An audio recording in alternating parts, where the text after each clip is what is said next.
Entrevistas Band News FM Belo Horizonte. Às 17, relógio virando, o Instituto Fome Zero está lançando a cartilha Como Acabar com a Fome no seu município. Um guia prático e acessível para prefeitos, vereadores que assumirão os cargos a partir de 2025. O documento destaca a necessidade de investimento em programas e ações de combate à fome e à pobreza, o que é inacreditável, né? A gente ainda em 2024 falar sobre isso, né? Pessoas que passam fome, que não têm aquilo que comer. No ano passado, o Brasil apresentou mais de 64 milhões de pessoas vivendo em domicílios classificados com algum grau de insegurança alimentar. Sobre este assunto, a gente conversa aqui agora também nas nossas telas com Joacir Aquino. Ele é professor da Universidade Estadual do Rio Grande do Norte e membro do Instituto Fome Zero. Como vai, Joacir? Bom dia. Oi, Joacir. Bom dia, Lucas, Luciana e todos os ouvintes da Rádio Band News. É uma satisfação muito grande estar com vocês aqui hoje. Satisfação é nossa. Joacir, eu queria começar aqui pelo nome do guia, Como Acabar com a Fome no seu município. Eu percebi que não tem uma interrogação, né? É tipo, como acabar com a fome no seu município. Imagino que vocês elencam ações que são possíveis a prefeitos e câmaras de vereadores, né?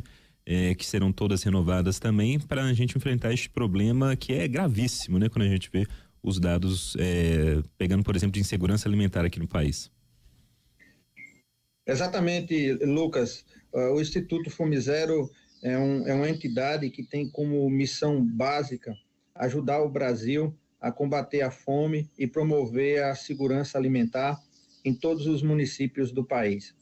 Como você bem mencionou no início dessa entrevista, a fome ainda é um drama social que vitima milhares de brasileiros e brasileiras.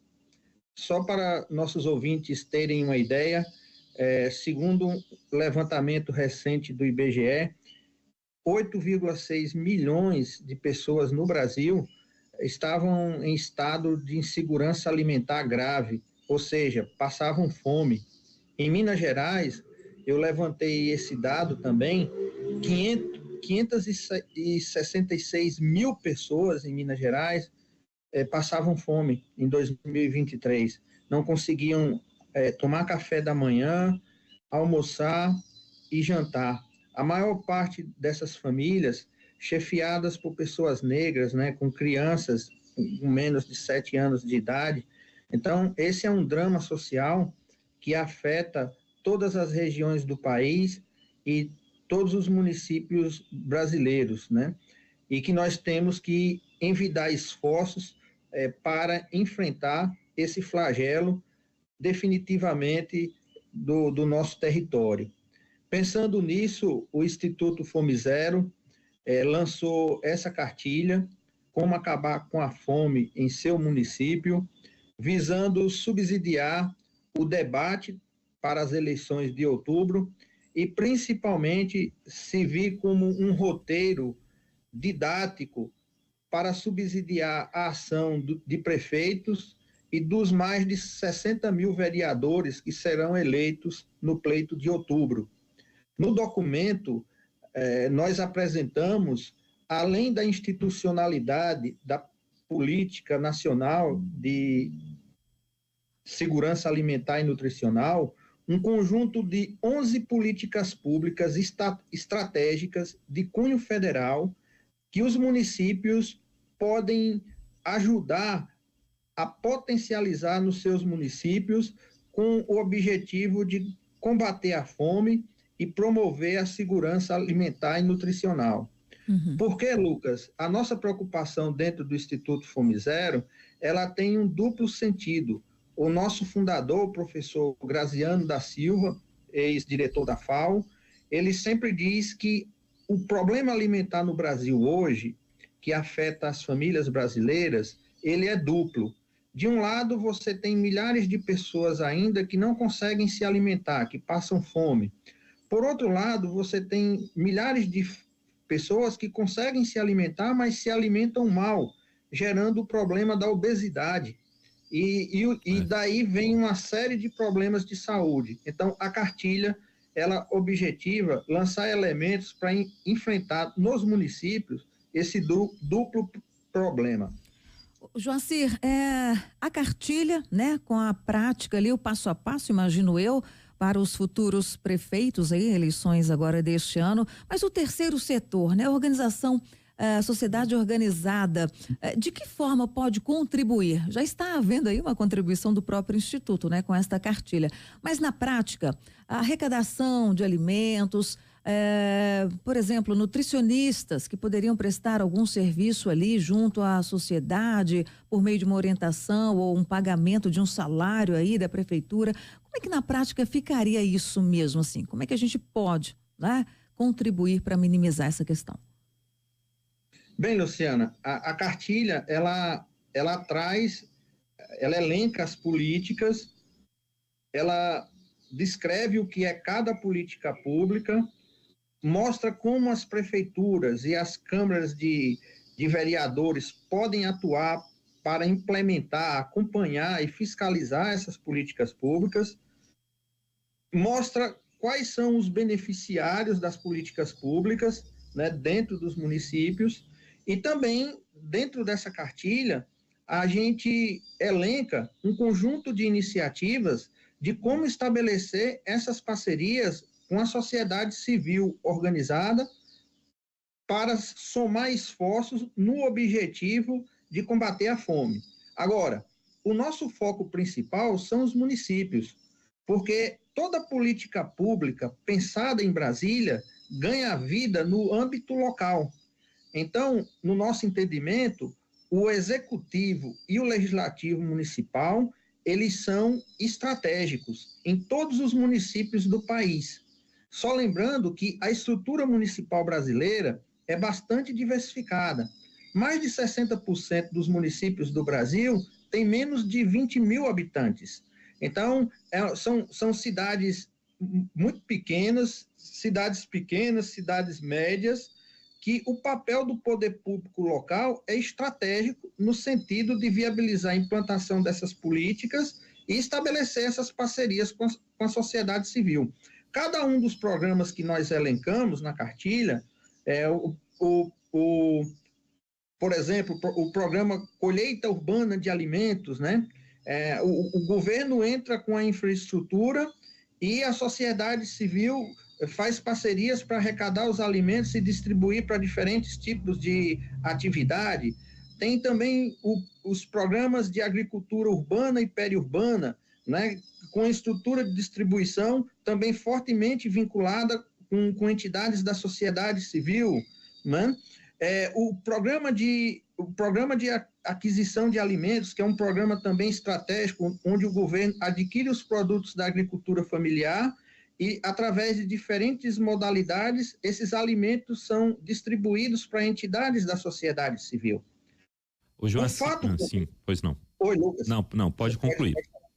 Não, só concluindo a pergunta da Luciana, então, nesse sentido, as prefeituras desempenham um papel fundamental no sentido de fornecer a infraestrutura e o pessoal para operacionalizar essas políticas, como, por exemplo, a contratação de nutricionistas, né, para programas como o PENAI, que é o Programa Nacional de Alimentação Escolar, né, um dos maiores programas de alimentação escolar do mundo, que fornece alimentação gratuita para a população estudantil dos municípios brasileiros, onde pelo menos 30% das compras vem da agricultura, obrigatoriamente tem que vir da agricultura familiar.